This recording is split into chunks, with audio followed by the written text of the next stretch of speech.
One.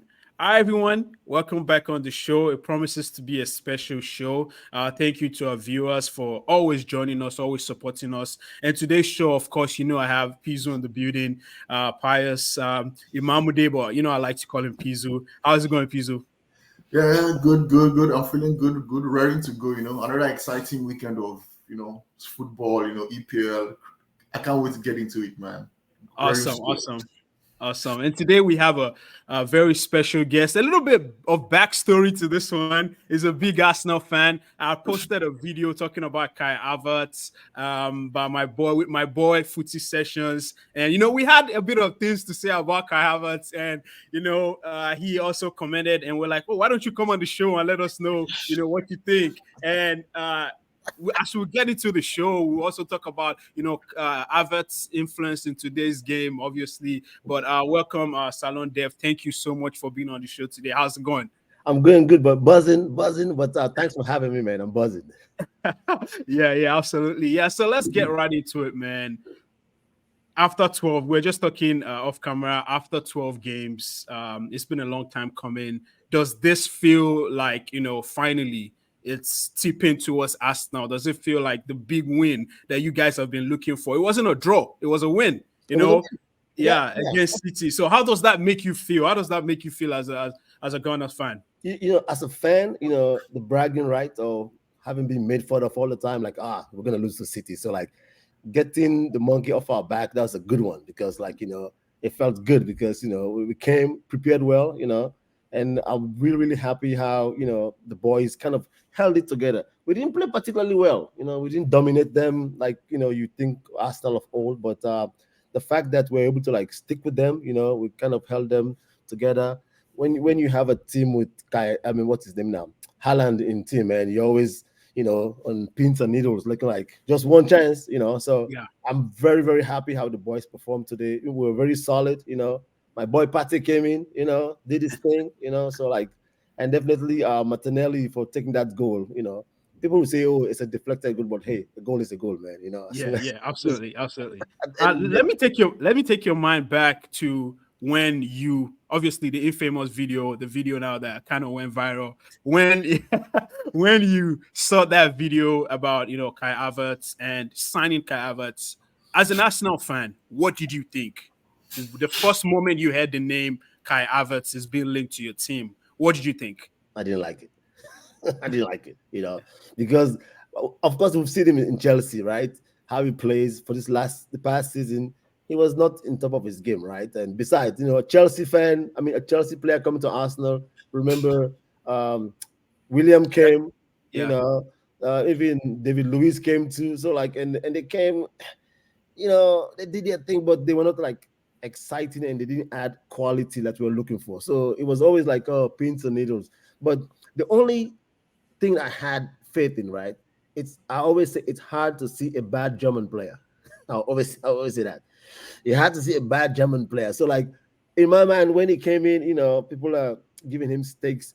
I'm giving him to the end of the season before I make my decision because like Hmm. it's a new environment.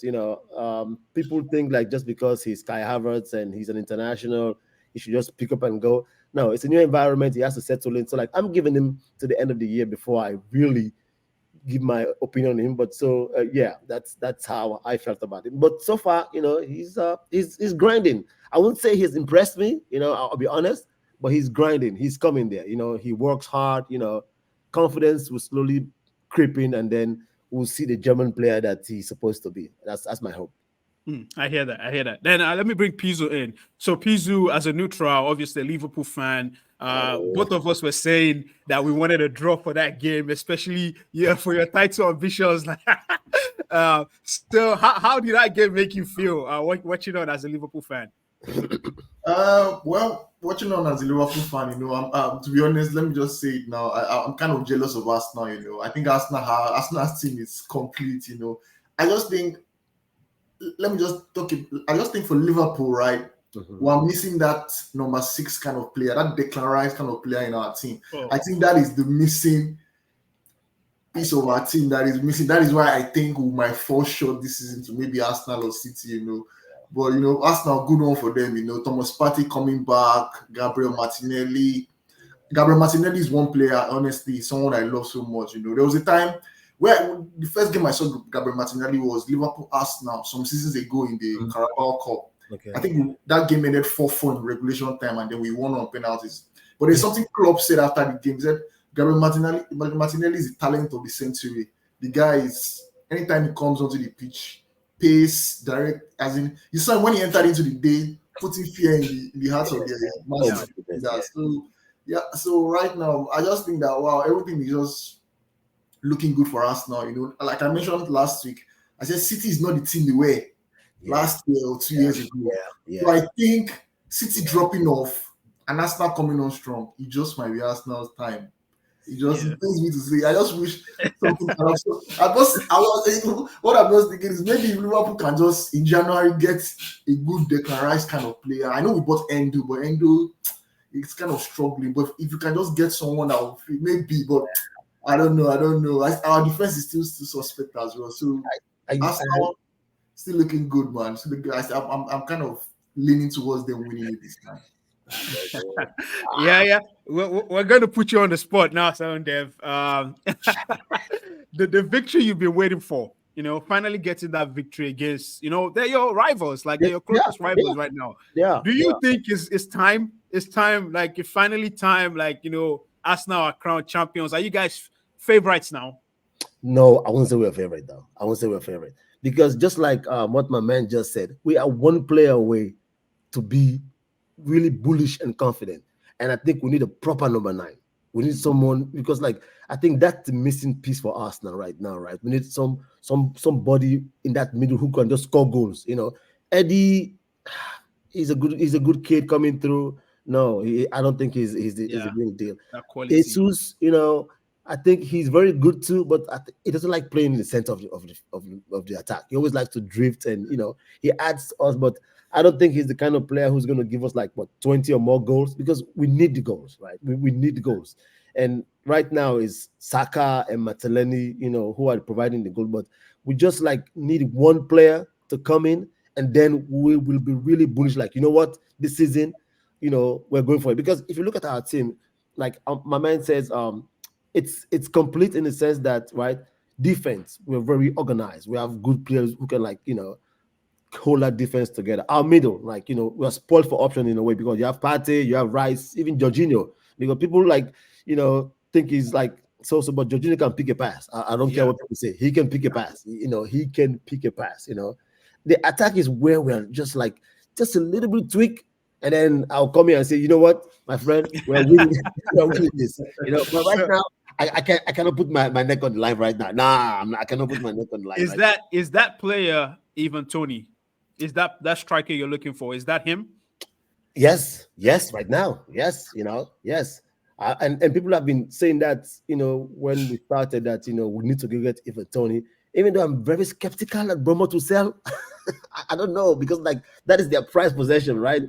I'm thinking does it make sense to sell someone after he comes back from suspension and you go away? I don't know. But nowadays, money is everything. But you're right. If we get Tony, yeah, man, I'll come back on your show yep, we're winning it. Because that's goals right there. That's goals from Saka, Martinelli, and him. And then, and that's no disrespect to Jesus and Eddie. But I just feel like even Tony would give us a different dimension for us to be very, very, very effective.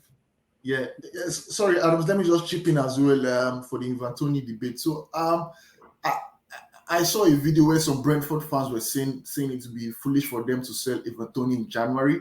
So it's possible they could sell him in the summer. Why? That's because Brentford have 2 African players, that's up front. Yeah. That's Wissa and Mbemo. And they're going to be going for the AFCON in January. So if 2 of them are going, and it's only they can't sell Tony in January. Well, it's January. They can also splash that money and the money they get and get a replacement. You never know. But it'll be really tough. It will be really tough to sell him in January. Except Arsenal would pay over the top money, crazy money. Yes, my friend. It will be tough. I do agree. Yeah. And quickly, just to chip in as well, by the way, William Saliba, how good is he, man? Yo, my guy. William Saliba is something. I just feel like he's one key player that Arsenal cannot afford to lose in that defense. No. Once he's not there, Arsenal will feel his absence. That guy is a Rolls Royce. Rolls Royce, like they call him, right? I'm telling you, super. I agree with you. That guy, man, he makes me, like as a fan, when you have a defender that you just okay, I'm cool, right? Because Saliba is there. Saliba is there, that's the thing. But yeah, he does though. I do agree with you. You're right. Yeah, obviously, a notable absentee today, Starboy Bukayo Saka. He was absent. Yeah. There was a lot of talk during the build-up to this game about the use of Saka. Is it being overused? What's your take on that? You know what? I'm torn between that, right? I'm torn between him being overused because Saka, I don't care what people say, he's the most effective player, right? Because Saka being on the field, it makes the other team, just him being on the field, they plan for Saka, which makes, it's part of our game plan, right? And then his effectiveness in goals and assists just makes us so good. Yes, we won today without him. But you could see this game today was more of a game of chess. Who makes the mistakes and then they score? Nobody was dominating anybody. But Saka on the field, it makes, like, for example, if Saka was on the field, that the number 3 for City, he would not be going anywhere, right? He would just stay there because Saka is there. So to me, we need Saka to be in our team for us to be effective. And the argument about him being overused is true because we saw what happened to Jack Wilshere, right? Jack Wilshere came to a point in time in Arsenal where kind of like it was overplayed because he was so good. We needed him, so he overplayed and then it kind of cut his career short. So people are kind of like, oh, we don't want to be cautious. We don't want to make him kind of like burn out. During the season, which happened last season in a way, right? Towards the end, it kind of burned out. But from my point of view, is like everybody's different, right? Saka is, I think they call him Small Pepe. That boy is strong, and to me, like, yes, we should be cautious about him, but I don't think he's being overused, man, because he wants to play, and nowadays he's been monitored, because we need him. We do need him because, like I said, yes, we won today, but don't get it twisted, though. 2-3 games without Saka, no, man, nah. Yeah. Teams will start stop fearing us, like, let's go at them. Because I think I agree with that. And Pius, you might also agree with me with if you compare him with a player like Salah. Salah hardly ever misses any game, right? Yeah. He's always there. And then your top players, very durable. Very durable. Yeah. But there's some games like maybe you're winning 4-0. Yeah. You can't. Okay. There's no need to have him on the pitch, except he's chasing like goals or assists. Okay. But for a player like Saka, I think when you guys are up 4-0, you're playing away, Carabao Cup, FA Cup, you probably don't need. Maybe you can use people like Reece Nelson. But apart from that, Champions League games, Premier League games, I think you should play. I do agree with that. Yeah, I think in that sense, keeping him away from those FA Cup, Carabao Cups, yes, okay. Yes, I do agree he should be rested. But like Champions League and Premier League, yeah, I do with you because and besides, also I think he too wants to play. I guess maybe we need to save him from himself because he's young, he's ready to go, So yeah, I do agree on that point. Pizu, do you have something to say? Yeah, I agree. I just want to quickly ask Salone Dev, right? I just wanted to quickly look back on Tuesday in Champions League, Lens Arsenal. I just want to ask, what do you think went wrong for Arsenal in that game? And also for the Champions League, what do you think Arsenal's objective is? Is it to win it, or is the aim, or is the focus is more on Premier League? So for Champions League, my personal opinion, I think making it to the semi-finals is a big goal. Yeah, I'm not going to be deluded and think like we're going to win it. No, we're far from it. We need to like soak into it, get into the rhythm again, because we've been out for almost 10 years out, so like so like coming back now, like no, that's not going to happen. But to me getting to the semi-finals, will be a huge, that's a target for us, right? So to aim big. And the question about the Champions League game on Tuesday, right? I think Lens, they found us out because they were up for that game. They were ready for that game. They did not allow us time on the ball. With Arsenal, we always like to like dominate the ball, let the team sit back, right? And we try to like find spaces. Lens were like, no, man, we're not letting you do that. And with all those African players, man, it was a hot game. So they ran us. They ran us ragged. The goal, like you see, was a fortunate goal, right? They made a mistake, but after that, they just kept on coming, coming. And the fun thing about that is like the coach said it before the game, right? It's like we two have not been here for like years, right? So like there's no way we're gonna enjoy it. We're gonna attack, and attack. And that's what they did, They came in, no holds barred, and they just they wanted it more than us. So like they found us out, man. So like and we had nothing to give back to them. So yeah, they found us out. Yeah, Pizu, I want to take you back from a City perspective now. We talked about Arsenal winning the game. How bad is this result for Man City? This is a territory that City has not been in a long time. I think there's a stat that this is the first time since 2018 that City has lost back-to-back games in the Premier League. Remember, they lost to Wolves last weekend. So this is a territory City has not been in. But there's something about City, they always have this. There's this. Anytime they lose a game or they lose 2 games, like now, by the time they come back, there's always this like 15-game unbeaten run. They always go on this run where they destroy everybody on their path. Yeah. Well, I still stick with my feeling. I don't think it's going to happen this time. Oh, yeah. I just feel like they're not that team anymore. Even if Rodri comes back, even if De Bruyne comes back, Haaland, I don't know. Yeah, there's something about Haaland. I was going to Haaland. Haaland, was quite again in a big game, a massive game. Although the last game he played against Arsenal, he was quiet for the majority of the game, but he still got that chance and he scored, right? Yeah. But today he was just off it, right? He wasn't. Is there a reason for that, or should City start phasing him out in those games and start using more of Alvarez in the number 9 position? What do you think, Salone Dev, from a City perspective this time for Haaland? You know what? I think they should utilize him more, right? And because for some reason, I always tell people like Arsenal kind of plays a similar game with City, right? They will like play chess, and wait for you to make a mistake and then pounce on you. But I just feel like with Haaland, you have such a powerful player in your team, right?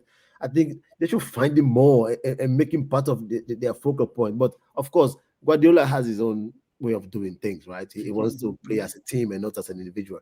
But I'm still very, very, very scared of City. I don't care. I'm very, very scared of City because if they go into that, they have the ability to like get into the second gear of mentality and move it up like they did last season with us, right?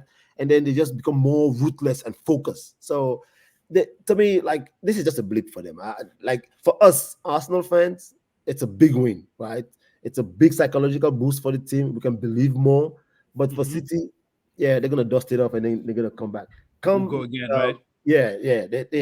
I'm one person. I'm not getting all hyped up again, but City. But yeah, I'm just gonna keep looking at them and see what they do. But like, yeah, they still have the capability to like cause problems, bro.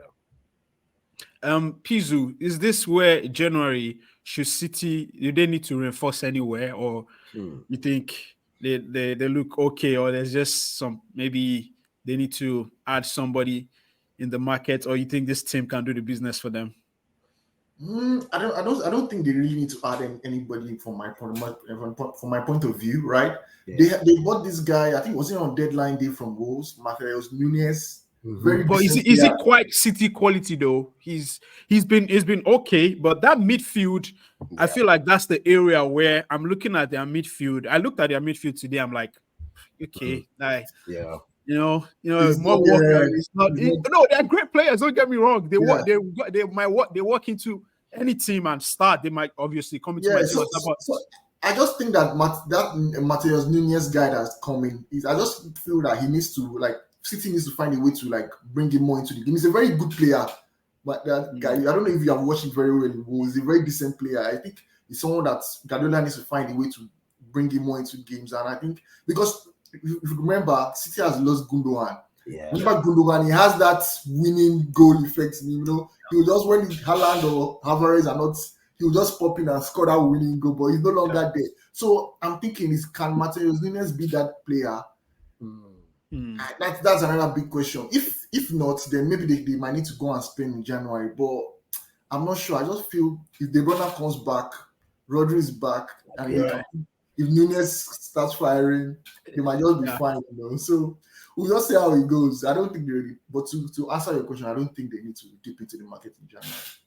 Okay. Yeah, enough about City and Arsenal. Let's go. Let's talk about your team, Pizu. 2-2 draw today against Brighton. You said on last week's show that you were scared of Brighton, actually. Yeah. And then, so how did that game go? What went wrong or went right for Brighton? You see something. The Premier League is such. That's why it's one of the. It's something you just can't. You can't just put your finger around it. This was Brighton. We were saying, 6-1 last weekend to Aston Villa. They were destroyed. Yeah. I was telling you that I watched the first 20 minutes of this game and I was like, is this the Brighton that was? My goodness, they play beautiful stuff. Like they are press resistant. Liverpool's game is always. Klopp like saying he always wants his team to be the best pressing team in the world. We tried to press them and they just found holes and they were just playing through our press. And another thing before I come to Liverpool, another thing about Brighton is their scouting. My goodness. Oh my goodness. There are those two players, something Baleba and Adingra. I don't know where they got those guys from, but those guys are superb. Their scouting is super. They ran. Liverpool were even lucky that first 30 minutes that were not like 2 or 3 down. It was. They were such a threat. But coming to Liverpool, we go down, we're able to find our way to come back and we're leading 2-1. The Brighton equalizing goal was such a disappointment. Oh, yeah. I think that is another reason why we are not going to challenge this year. Our defense is not I don't know. It's like so Robertson, Alexander-Arnold and Van Dijk were part of the winning, that's in 1920 season winning defense. Yeah. But I just feel like they've lost that edge. It's time to move on. Yeah, it just feel like their powers are waning because I just like, come on, Robertson, what was that? You just left a simple clearance, and another thing is we've not replaced Fabinho in that holding that number 6. We keep on playing McAllister there, and that is not McAllister's position. Should have been Caicedo. But you see Chelsea. That's what Chelsea. And then Endo was on the bench today. Why not putting Endo to play? They really struggled. That was where Brighton was really exploiting us, And I don't know. There's a Brazilian guy from Fluminense, Andre. Almost kind of. I don't know if that guy can come in and help us in January because I just feel that is one area. If we can get that area good, we might just be up there. Whether we're going to win the Premier League, I'm not sure, but we'll be there or thereabouts. Our attack is superb. Salah, Diaz, Nunez. Oh, yeah. But Nunez is hot or cold. Just today is hot, tomorrow is cold. But our attack is fine. Yeah. That the midfield, we just need a good number 6, and the defense. If they can just get their acts together. Come on, Van Dijk and Robertson and Alexander-Arnold. I just feel that they can do better than they are doing now. So it was disappointing today, But looking at it again, Brighton is a very good team. So many teams going to Brighton will not get even a point. Yeah. So that's another angle I'm looking at it from. It was a good point at the end of the day because I'm sure Brighton, the way they play, they play beautiful football. They do. I don't know, man. That team. No. Yeah, let's get Salone. What do you think about Brighton? I'm equally as shocked and surprised as everybody. Their scouting network, man. Sometimes I wonder, where do they get these players from, right? Yeah. And in the ones they've even sold, because if you remember the guy who's in Spurs now, Basuma, right? He's bossing it for Spurs right now. It was a Brighton player. And they've sold Cucurella, we got Trossard from them, and Caicedo has gone. Those even guys, Ben White came from them. Yeah. Ben White, those guys, I'm like, and for some reason, other teams can replicate the scouting network, right? Because like if you remember back in the days when Arsene Wenger was at Arsenal, all the French players was Arsene Wenger, and then everybody found out like, okay, let's go to France, and then get people. Everyone's going to France, but to Brighton, my friend, in South America, Africa, everywhere, and they bring man. They even got Ansu Fati from Barcelona, even though it was alone, those guys, and he said a good thing. They are press resistant. They don't panic. They'll play that ball. They'll keep to their game. And it's one of those teams where I don't take them seriously, but they force you to take them seriously. Right. Take them seriously. Because when you look at them, there are no big names there, right? I mean, Danny Welbeck, Yeah. he has been, right. Even the winger, they're not bigness, but man, they can play the ball, man. They can play ball, man. You And, can play, and man. yeah, they're shocking, man. And I do agree they're going to cause a lot of problems for teams, man. A lot of problems. And I think they are just okay with finding talent and selling them and making money. And they're Yeah. making money though. They are making good money. Yeah. But They make a lot of money. yeah, Mhm. they are the teams who are going to trip up a lot of teams, for this trip. Like even Yeah. us, I'm like, man, the way they dismantled us last season, the last days, it was like my spirit just broke. Like I remember the game 3-1 at Emirates Yeah. last season. man, because I was hoping like, okay, we're gonna crush them, man. And I think the week before they had lost to, I think they had lost a game about Newcastle, 14 I or so, think, yeah. Newcastle or so. And then the coach said, "Don't worry, that's not Brighton. You see the real Brighton." Yes. And that the guy, the coach of Brighton, they said he has this arrogance. Yes. He has this arrogance Yeah. about him. He's a Man. very good coach, He's Yeah. very good coach. But back to Liverpool, I agree with my man. They need to get Fabinho's replacement. Sometimes these coaches they will start to play in the EPL, right? You cannot win that league without a solid physical number 6. I'll take it back to Arsene Wenger and Patrick Vieira. That to me, I think that's the model of winning Premiership. You need that number 6. Patrick Vieira, Makalele, all those people, Yeah. all of them, Vidic, Yeah. all those Yeah. people. You need Yeah. Rodri and Gundogan, Yaya Toure, Yeah.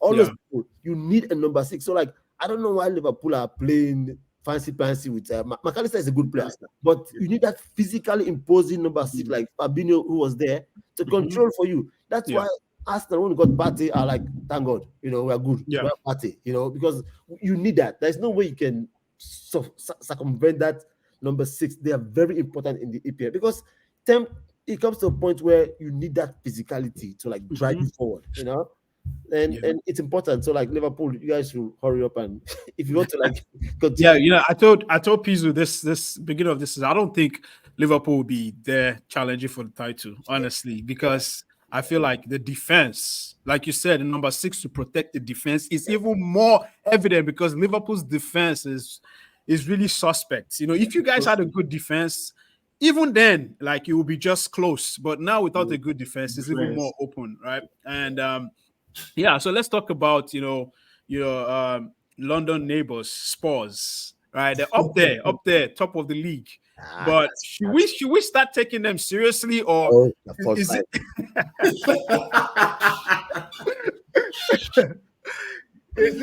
Is it just a fluke? Would they come down to their real position soon, or like I'll start with you, Salone. What's going on at Spurs? Man, Are they? No, it's a fluke, man. Like it's a fluke. It's a fluke. The time they had a good chance was when Harry Kane was there because he provided them constant goal, right? All this Madison and Song and Richarlison, they just are just nothing. They're just a big foul. Nothing. I'm not worried about Spurs. Like a proper Arsenal fan. Yes, can never give any North props. London is red. It's red.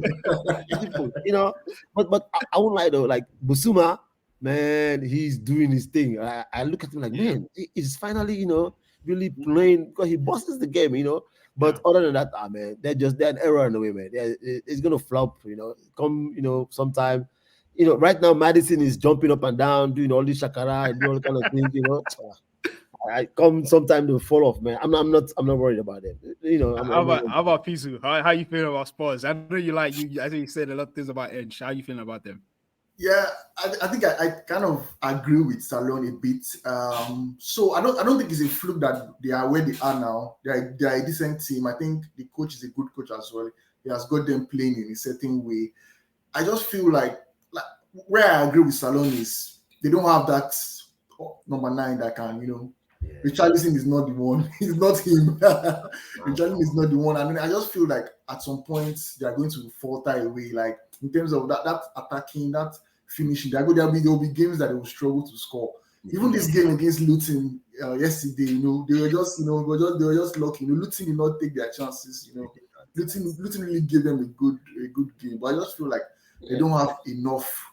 Yeah, to win the league. Maybe top 4, they will be there or thereabout, but to win the league, no, absolutely not. You can quote me on that. I think I'm on that. I think I agree with you. No. I agree with you. I agree with you guys on that one. I And even when believe, I even believe that Liverpool is going to finish higher than them because Liverpool Hmm. they'll get it Of together. course. Of course. So this is Of course. this is the thing I like about Liverpool, right? When they go and get stuff, right, they'll show up. Yeah. That's few teams, right? Man used to be like that. Liverpool, when they go and get stuff, they will show up because They just Klopp have a and these way. people will show up, man. Yeah, You know, they have a way. yeah. Don't be trying to play Liverpool when you want to win the league. No, man, they'll give you and you go to Yeah. Anfield. Oh my God, you know, you just like, Nah, remember Anfield? Arsenal went to Anfield and went oh two my goals up. goodness. Can you imagine? Yeah, You're the trip they did up, last year. two up, and they say, okay, wait, we'll show you Pepe, and then change everything. We nearly lost that game. So like, yeah, Liverpool, yeah, don't play. I like to like play them early and get them out of the way. Don't don't be thinking about Liverpool when you are in January. No. All right, let's get into Manchester United. You touched on them a bit, like their history of always being there. They showed that Fergie time again, even although Ferguson is no longer their coach, but they just have it in their DNA, right? That never say die attitude. Scott McTominay coming off the bench. Pizu, did you see that coming? I remember I was paying attention to that game. I saw 1-0. It is something me. I'm like, oh man, Manchester United has lost this game. But to come back and win in that manner, does it do something for them? Does it, get them back to the form that they hope to be? Does it do anything for them? Just maybe temporary, like feel good, like, oh yeah, we won this weekend. But in the long term, I don't think so. And the thing about football is, now that City lost, right? I was seeing some Manchester United fans commenting that, wow, our worst season, and we're just 6 points behind City. And I'm like, see this one, so okay. Because they won yesterday now. They just have that feel good. They were like, oh, we play Sheffield United next. By the time we beat them, and then 2 weeks time, there's the Manchester Derby 2 weeks time. So by the time we go play City, we'll be level on points with them. So what are we saying? I'm like, oh no, I'm just shaking my head. I'm sure next week now, by the time after the international break, when they play Sheffield United, if they don't win that game, they are back to, oh, Glazers out. Oh, the players are not this. Oh, when is the takeover coming? So I don't see it as any kind of like turning point for them. And I don't know. I also have a feeling that there is player disharmony within that Manchester United setup. The coach and the players.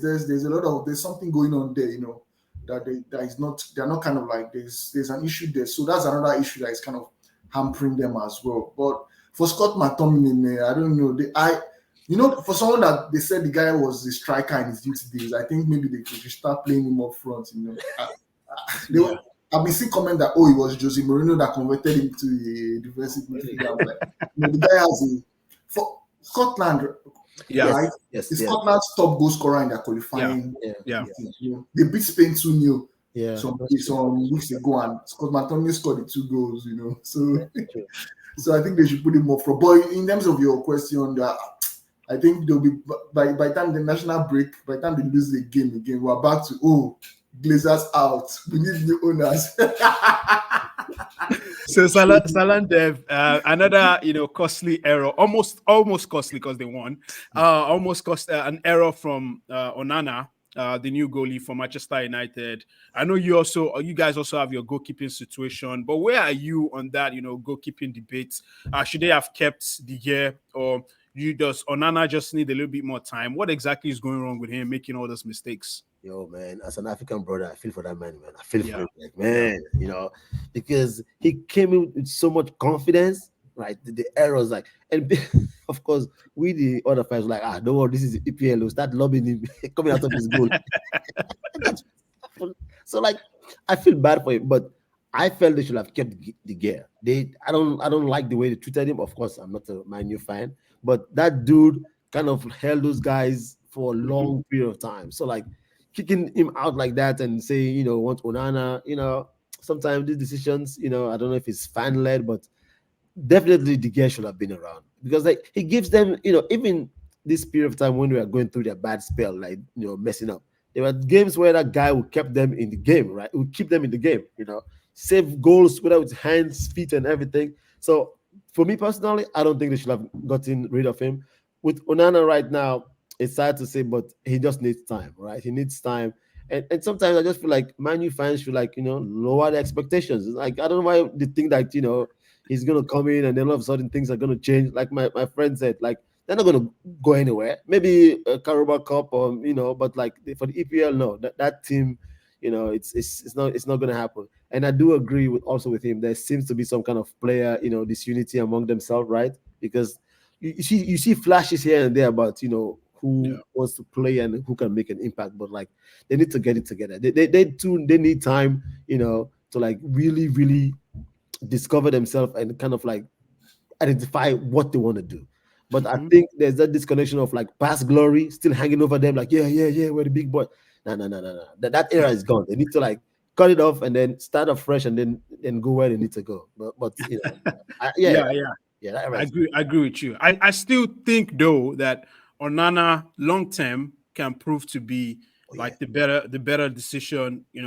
But I felt like they should have transitioned, just like the way Arsenal is doing it. Keep Mm, the two. I know maybe the girl won't want to stay and be like a number two, but just find a way and keep the two keepers, like, yes, and slowly phase one out. Like, don't just throw Onana into the firing line. And Onana as well, part of his game is confidence. Like, he confidence. has so much confidence in himself. But I Yeah, think sometimes it gets too much. too Like, much. there's the Yeah. overconfidence in him. Like, I Yeah, like the fact that he's confident, but you have to also temper your yeah, expectations. You're coming to a different league. Be humble enough to understand that this is a different environment. I'm here to learn, right? But still keep the confidence, because I know goalkeepers like him, they need the confidence. Even Ramsdale, Raya, Allison, Emerson, they need that confidence to play the way they play, because yeah. sometimes it's risky, It is. passing like that. Yeah. But still, he needs to get it together, like you guys said. Some of those saves are very, Ah, some of those chances are yeah. really embarrassing. He Very. needs to do better than that. Mhm. All right, let's move on to my favorite one of the weekend, of course. um, Pizzo, I didn't see your prediction, but Salon Dev surprisingly predicted a Chelsea win for that game. He predicted Chelsea winning 2-0, but 4-1, guys, 4-1. Yeah. I'll start with Salon Dev on this one. How, were you expecting Chelsea to, even, yeah, you predicted us to win, but what did you take out of that game for Chelsea? So I think Chelsea has too much quality to not come good. They're gonna come good, right? I think the fans are just like the Man U fans are still stuck on those Ibrahimovic era. Oh, we need to win.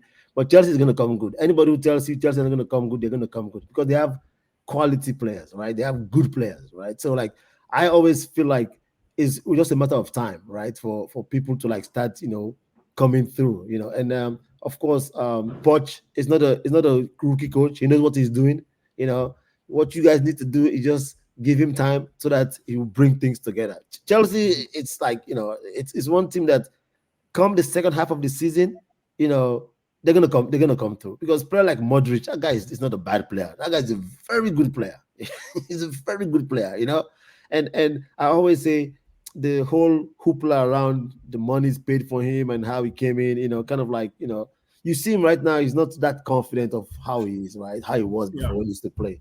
So when that goes away, even like Moses Caicedo, Oh Arsenal yeah. was fighting for him.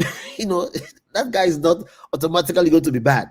So for me, the Chelsea fans, I don't like them because they are rivals because like they always throw the Champions League thing in our face like anything like Always. Chelsea Champions League, But I've always told my friend like Chelsea, I think they follow that Mourinho, I'm sorry, that Ibrahimovic movement in the sense that we'll fix things, we'll buy it and fix it, right? They're not gonna go back and then start like us say academy here. No, you're gonna buy it and then fix it. So and when you do those kind of things, right? It just needs time for it to like develop and then come through. So like it is gonna come through. And I pray that the what's his name now? The owner doesn't get trigger happy and start to fire Pochettino left and right like he did with the guy from is it Potter. Yeah. Del Potter. Okay, those things they need those investments. They need time, man. They need time to catch up. Or else you guys are gonna be like Manchester United and it'll be one manager after another. So like, and that Jackson guy, I love that guy. I love that guy for Jack. That guy is just give him small time. Just give him small time. Small time. Because you see, say this, when he gets his bearing together, it's going to cause problems in the EPL. Just give him small time. But of course, nowadays fans won't just quick. But, especially when we're seeing what's going on with Arsenal. No, we can't stand that, man. We can't stand. Pizu. Pizu, how did you see that game against Burnley? Of course, Burnley, they've only won one game against Luton Town. So it's a game that you expect Chelsea to win.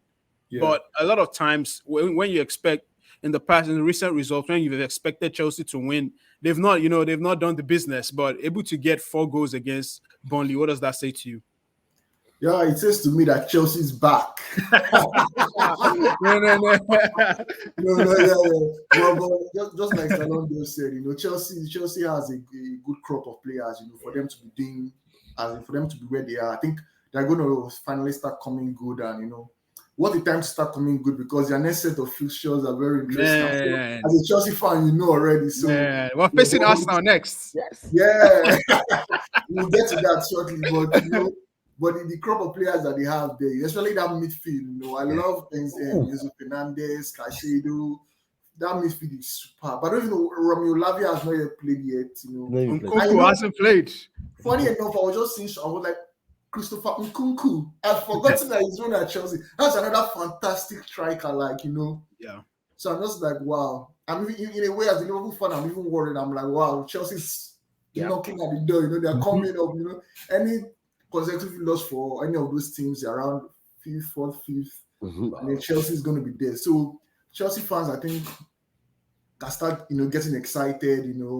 Things are players are starting to come into form. Mudryk, Sterling, another goodbye, Cole Palmer as well. Young player, but fantastic. I'm wondering why Man City let him go like that. But it is what it is. Playing time and all, but the guy is a good player as well. So Chelsea fans, Isn't it funny how all these players don't always play in City and they come to our teams and they're like fantastic. I know. Like I don't understand. Pep must be doing something in that team, because Cole Palmer, he rarely played for City, and the couple games I've seen him play for Chelsea, that guy understands what it is. He understands, football. Yeah. I think it was part of the England on 21 team. Euro winning team as well. So and he had a good tournament as well. So good player.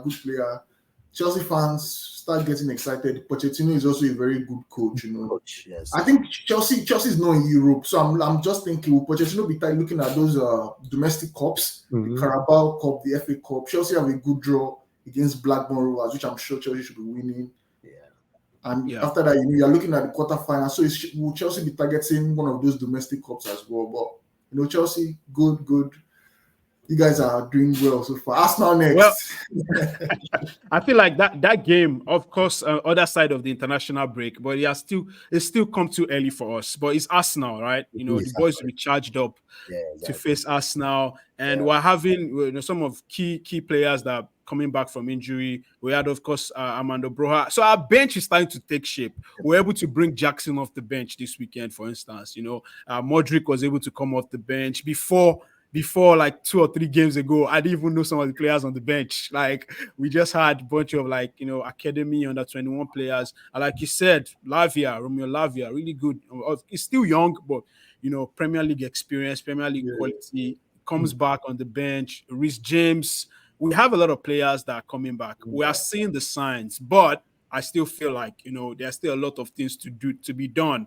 Right, you watch teams like Arsenal, you watch Liverpool, you see the distance, the gap is just too much, right? We need to close that gap. But I'm impressed. Early days, and still early days in the process. Like Salone Dev said, we have to be patient, right? We have to be patient. This season, I know we want to qualify for Champions League, but that might not come, right? It might not come. We just have to be patient, and it depends on the teams above us. It depends on how badly they do. So if you guys do really badly, we might just peep it. But besides that, I feel like we have to be patient. Pizu, do you have any questions for Salone Dev? I know we're running fast out of time.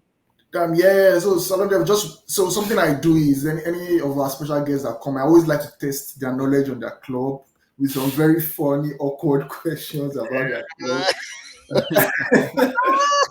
Okay, right. So okay. So last week we had an Arsenal fan. I don't know if you were able to see the show last He week. actually did. He said, sorry to cut you short there, Pizu. So is this the best Arsenal you've seen, Salone Dev? No.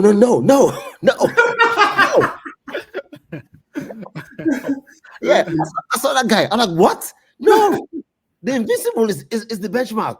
The invisible is the benchmark. I'm like, what is that? But to give him let's cut him some slack because it's been 20 years, right? Yeah. And you're right. And this is the closest thing you guys have seen to invisible and sometimes you might get carried away because this Arsenal team can play. They can play. Right? You guys were just really if you guys had won the league, I'm sure there would have been some people that would have been comparing them to Invincible. Yeah. So it was a crazy take, but it wasn't too out of I feel like people took it out of context, but yeah. Yeah, that's true. Okay, I'll give it to him. All right. So let's get on with the questions. Okay, Salone Dev, last week we established that Arsenal's highest goal scorer in the Premier League is Ian, right? Can you give me the second highest goal scorer in the Premier League for Arsenal? Ian Wright is actually our highest goal scorer in the Premier League, right? In the Premier League. Oh, wow. The second highest goal scorer. Yes. I want to go. No. Can you repeat the question? Okay, so I said last week we established that the highest goal scorer for Arsenal in the Premier League is Thierry Henry. Yeah. So, okay, I think so. The second highest goal scorer is who? Ian Wright. Yeah. Okay, and can you give me how many goals he has? How many Premier League goals he has? Ian Wright? Yeah. I think. Hold on. Oh my goodness, I can remember the 187 goals he scored because he had a T-shirt. Other than that, I don't know. I don't know how much he scored after that because I remember the celebration when he broke the record when I think he had a T-shirt that says 187 or 189. But nah, I can't give you that number. Okay, so the second is 104. Yeah, right. Premier League goals. 104. Yeah. Premier League goals, not the Premier League goals. Okay. Not overall, not all competitions. Okay. Wow. That's fine. Let's move on. So another very funny, awkward question is: can you give me the number of followers Arsenal has on Instagram? You can't check your Instagram. No. How about 8 million? No. Is that much? No, it's higher. Really? Yeah. 60 million. Sorry, come again. 16 million. No, higher. Wait, higher than 60? Did you say 60? Did you say 60 or 16? No, I said 16. 16 million. It's higher than 16. Is it okay? Last one, 20 million. Then I'm done. 20 million followers. Higher than that. So Arsenal has 27.8 million followers on Instagram. Always Arsenal fans. Always. Okay, all right. The final one. The most Premier League appearances for Arsenal. Who is that? And do you know the number of appearances in the Premier League? For Premier League? Yeah. I don't even know the number. I'm trying to think of the player who has been more consistent. How many tries do I have? 1 try or 2 tries? 3 tries. Let's give you 3 tries. Okay. 3 tries, yeah. Let me try. Can you give him a clue if he becomes? Exactly. Can you give him a clue? Can you give him like the era or the year that the player played? Yeah. So the era I think is the early 2000s. Okay. The era of the Vieira, Perez, that era. Okay. How about I'm going with Repalo? Fantastic, Ray Palo. Beautiful. I love Repalo. Yes. Beautiful. I'm impressed, man. I'm impressed. Good one. Yes, Repalo. Yeah. All right, Adams, thanks, man. That's it. All right, man. All right. Thank you so much, Salone Dev, for taking time out of your busy schedule to join us today. We enjoyed the show, and thank you to the fans for joining us as well, for watching. Don't forget to like, subscribe, and share. Hit the like button if you like what we do. And if you want to be on the show, just hit the comments, let us know, and we'll be glad to have you on. Thank you guys, and see you in the next one. Thank you very much for having me, guys. Awesome. Keep doing a good job, man. Awesome. Thank you. All right, bye-bye.